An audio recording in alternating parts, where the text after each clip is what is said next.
Shalom, shalom, bien-aimé de Dieu, shalom à toi mon frère, ma sœur, chers auditeurs et auditrices de cette plateforme, le pain quotidien, que la grâce et la paix du Seigneur vous soient multipliées et que le Seigneur, le Dieu vivant, nous bénisse abondamment au nom de Jésus-Christ. C'est pour moi une très grande joie et un honneur de partager sur cette plateforme notre pain de séjour, et je prie que ce message nous apporte tranquillité et bénédiction au nom de Jésus-Christ de Nazareth. Que Dieu bénisse la vie de ses serviteurs, de ses servants qui, depuis le début de cette semaine, nous ont bénis par plusieurs enseignements, par plusieurs exhortations. Que Dieu bénisse ses serviteurs et ses servants au nom de Jésus. Je suis le pasteur Athanase pour le pain de séjour. Notre thème du mois est choisir la vie. Le thème de la semaine, les dons de la vie. Et le thème sur lequel il m'est donné de parler en ces jours est la paix. Alors je déclare sur la base de ce thème que Dieu nous accorde sa paix. Il n'y a pas plus grande joie sur la terre que d'avoir la paix. Non seulement la paix, mais la paix qui vient de Dieu. Car nous pouvons avoir la paix, mais une paix éphémère. Parce que toute paix qui ne vient pas de Dieu est éphémère. Toute paix qui ne vient pas de Dieu ne dure pas dans le temps.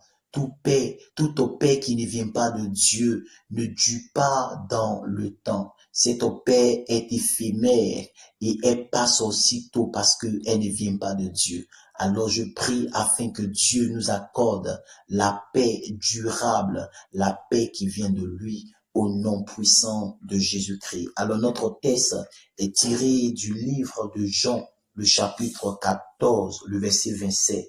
La Bible dit, je vous laisse la paix, je vous donne ma paix. Je ne vous donne pas comme le monde donne, que votre cœur ne se trouble point et ne s'alarme point. Au nom de Jésus-Christ, je prie que ton cœur ne se trouble point et que ton cœur ne s'alarme point, parce que Jésus est ta paix. Alors, que Dieu bénisse sa parole.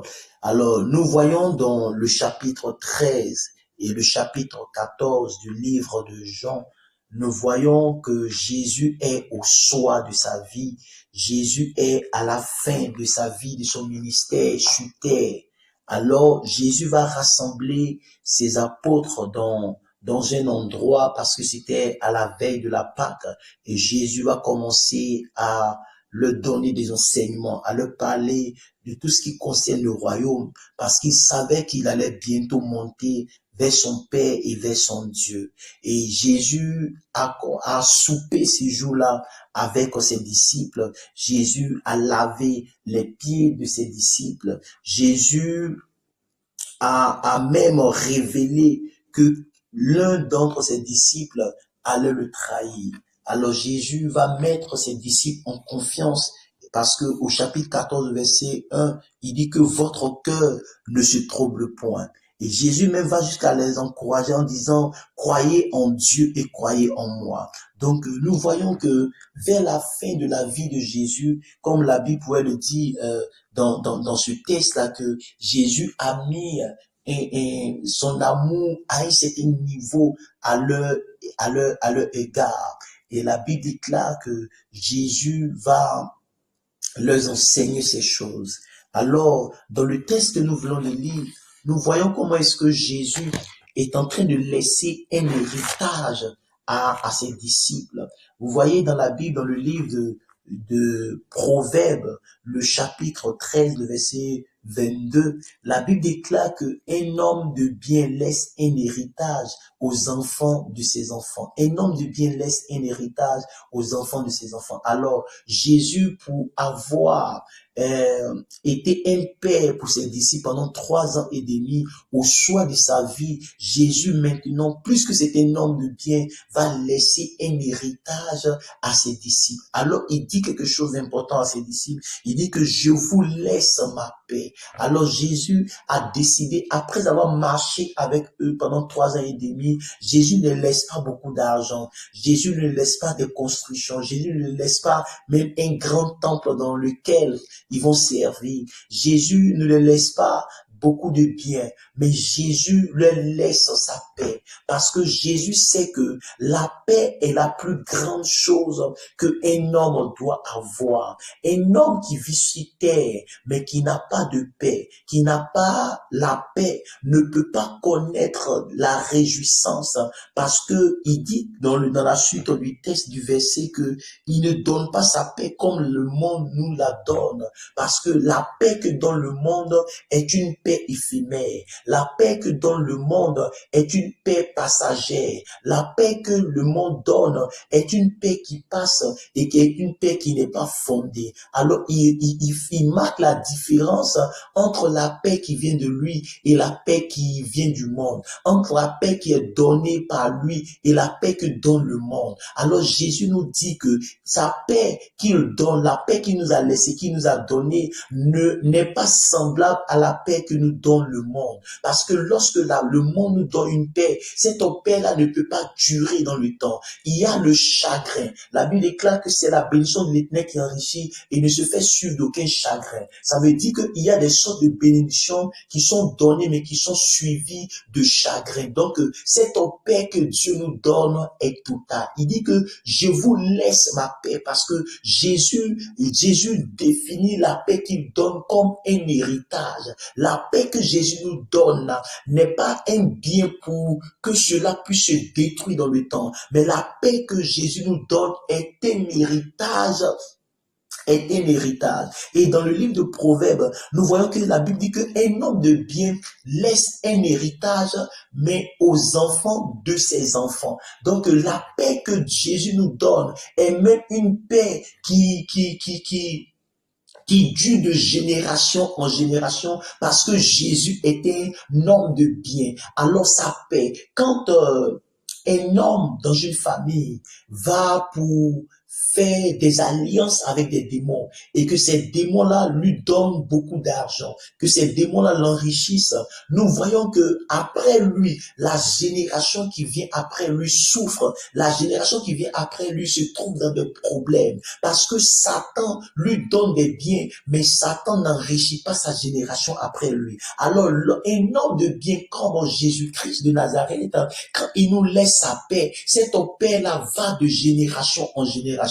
C'est pourquoi vous verrez certaines personnes dans certaines familles qui n'ont pas peut-être de grands moyens, mais vous pouvez constater et voir qu'il y a une certaine tranquillité et paix dans cette famille, parce que l'héritage de cette famille est une paix qui ne vient pas des normes, qui ne vient pas du monde, mais l'héritage dont cette famille bénéficie est la paix qui vient de Dieu. Alors il dit que je vous laisse ma paix. Alors il revient encore en disant que je vous donne ma paix. Cela signifie que Jésus ne nous laisse pas seulement la paix, parce qu'il peut nous laisser cette paix sans que nous ne bénéficions de cette paix. Mais non seulement il nous laisse la paix, mais la Bible ajoute en disant que je vous donne ma paix, pour dire que il nous oblige à être dans la paix. Il nous oblige à vivre en paix. Alors, il ne nous laisse pas seulement la paix, mais il nous donne aussi cette paix.